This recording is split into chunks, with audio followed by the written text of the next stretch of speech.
یەکەم بارگای ئێمە لە ساڵی 69 کە دامەزرێنە ئەلم جێگایە بوون ئەم دوو دوکانەمان کرد. ئەم دوو دوکانە لە تەک حەمامەکەی قادر حەمامچیەوە کە دەورێکی گەڕنجی هەبوو لە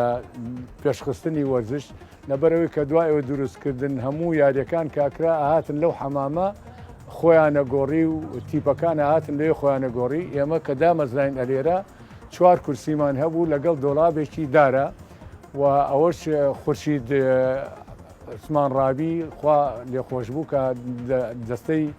دامەزرێنیانەکە بوو. ئەوێکێ بوو لەو کەسانە ئەوەی پێشکەش کرد بە نادەکەمان و لێرە چالاکیمانە کرد و دەستمان بەوە کرد هەتا هێواشواش دروست بووین و یانەکەمان بەرەو پێشەوە ڕۆیی و دەستمان کرد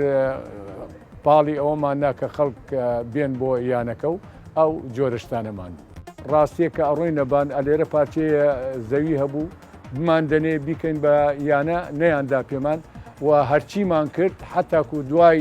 11 ئازارش گەرە هەوڵماندا کە وەزیرەکانشمان کورد بوون ئەو وەختە نەیانتوانی جێگایەکمان بدەنێ ئەلێرەیە یانەیەکی وەرزشی دروست بکەین و بۆ ئێماینەوە بەبێ جێگا و بە پێچەوانەی ئەو بەرەوە یانەی سەورەیان هەبوو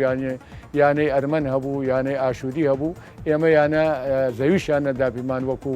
کوردەکان و یانەیەکی وەرزشی سۆلاتی کورد. تقریبەن لێرە بۆ 3 مانگ بۆ 4 مانگ ماینەوە دوایی لێرە لەبەرەوەکەوە خانوویەکمان گرت خانووی عەزەدین ڕەحمەتوڵڵامان گرت چوینە ئەوێ